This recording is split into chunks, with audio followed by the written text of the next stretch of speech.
All right, welcome back, you guys. So you guys know that I'm going to be going MP 31 Alpha in the United States Army, and I'm here with my homie Gilentine. What's up, everybody?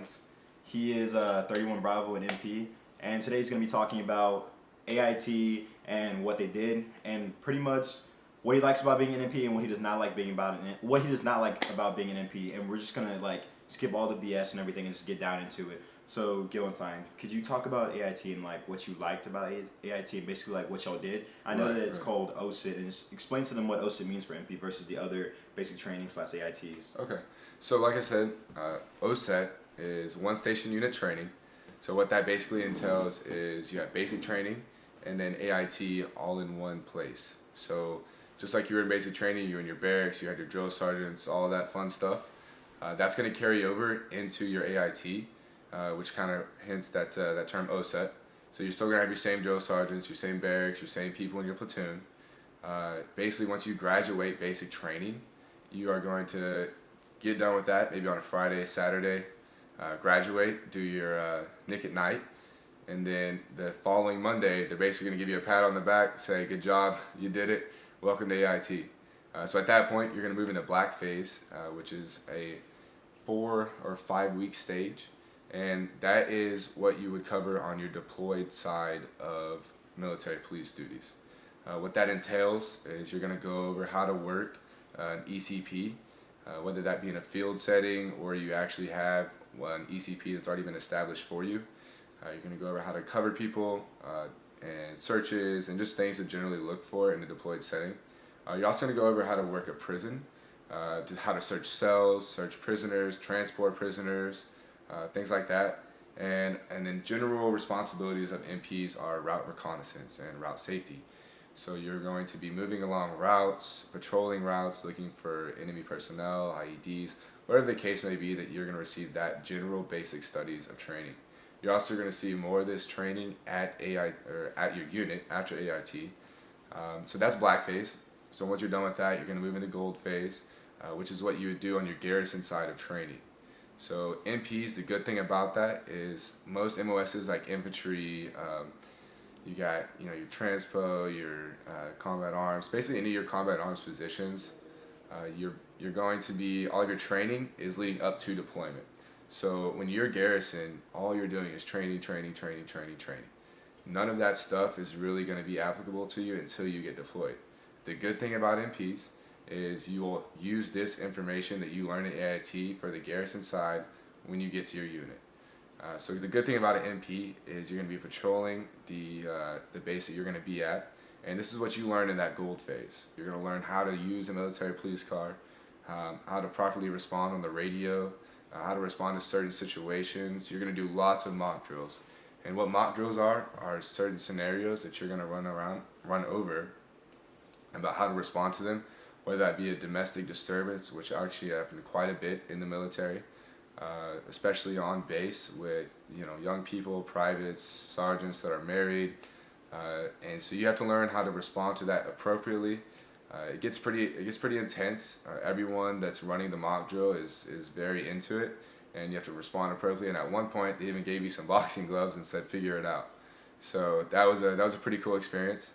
How that works: the last week of gold phase, you get a partner, and you get yourself, and you get a police car. It's pretty cool because you get all the bells and whistles, you get the sirens, the lights, the radio. So it's really your first taste of what it's going to be like to be in a police car patrolling your base. You're driving around Fort Leonard Wood, Missouri, and you obviously have a set boundary that you can go in, and you can't pull over anybody actually. Your drill sergeants will come over the radio and say, hey, we have a scenario where we have domestic violence, domestic disturbance, or you have an active shooter. You have an active shooter situation that you respond to. So that's pretty cool. You learn how to respond to that or any scenarios, certainly kind of along the lines of that. And that basically covers it for gold phase. Is there still more with AIT? Just black and gold phase, that's it. Okay, that's what I thought. Okay, so now we're gonna ask you, what is something that you like? What's the main thing you like about being an MP versus another MOS you could be doing? Okay, so kind of like I mentioned earlier, the great thing about being MP is regardless of being garrisoned or deployed, you've always got a job to do. garrison, you go on rotations. You have a field rotation, which is that training on that deployed setting. And then you also have where you're operating the roads, running security on the roads, ECPs, which is entry control point.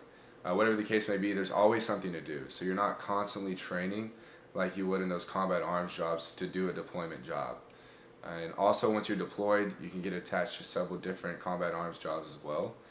So you're not necessarily limited to what MPs do, but oftentimes we will be working ECPs, prisons, especially if you get deployed to Guantanamo Bay. Or Guantanamo. So then you'll be working the prison over there, which is a good setting. I've heard from a lot of people that it's kind of boring because you're doing a 12-hour shift, 12 hours on, 12 hours off. But then you're still overseas though. Right. But You're still overseas. I heard when you're over there though, a lot of times they don't let you go out really that much freely in Cuba, especially with everything going on. Yeah. So you don't get to go out at all actually. I personally have never been there, but I've had a few battle buddies who have gone there. It's basically the same kind of setting what you're talking about. You're doing your 12 hours on, 12 hours off. You don't really get much free time. In your free time, you get to stay in the barracks, rest, relax, sleep, work out, just the basics. But other than that, you don't really get to go out and explore too much of Cuba. So what's something that you don't like when it comes to being an MP? And I do know that you were talking about earlier that there's sometimes where people don't even know how to use an MP to the extent. A lot of times people think that you just use an MP as, all right, you're going to guard this door. That's it. Right. So a funny acronym that people use for MPs is multi-purpose. And that being said, it's kind of funny because a lot of people, like those combat arms or whatever the case may be, whatever you're attached to, they don't know what to do with you. They don't know what your job entails. They don't know, where you belong in the Army. To me, it seems kind of self-explanatory, pretty simple, but to some it's kind of difficult. So for me, being in the National Guard, when I first got to my unit, I'm in a military intelligence unit, by the way. And how that works is I got there, I reported my duty station in Austin, Texas, and they said, all right, well, here's your first line, and good luck. And so I talked to my first line, I was like, great, I'm here, what do we do? He said, well, we kind of just sit here. And I was like, well, what do you mean? We don't do any MP stuff? And he said, no, you just kind of sit there and wait until we go to the field. And at that point, you're just kind of like a detail kind of guy, whether it's cleaning or fixing stuff up, putting tents up, taking tents down. That's kind of what the downside of being MP. Not too many people know what to do with you. Eventually, they figured it out, and being an MI unit, there's one use for an MP, and that's to guard a door, to scan badges. That's the fun stuff of being a military police officer. So you guard doors, scan badges, and basically just sit there for 12 hours and enjoy life. So I will say, if you're going to be a lieutenant like me in a military police unit, in a military police unit, and you're going to be a part of a brigade combat team, or you're being attached to somebody else, it's your job, or even as an NCO and being a leader, it's your job to make sure whoever you're attached to, that they know the capabilities of an MP. Because a lot of times, you can't, really get mad at them for not knowing. I do get it, though. It is self-explanatory, but they're focused on their job, and they're trained on their job, so you need to let them know all the different capabilities you have so they can better assess the battle capabilities that y'all will have all together. So just make sure that you guys are tracking on that. Yeah, definitely. Especially being enlisted, don't be afraid to speak up. If you feel that you're being misused, the number one problem with the military itself is, especially National Guard's retention. MPs get misused. If you're not doing what you've been trained to do for your job or what you signed up to do, you're going to get bored. You're not going to like the Army, and that's a huge problem for the National Guard. The soldiers, they get in, they do their 6 years, and then they're like, I don't like this. I'm not even doing what I was trained to do. So definitely, when you're enlisted, don't be afraid to speak up. Say, hey, this is my role as an MP. This is what I've been trained to do. I can give classes. I can help out wherever I'm needed.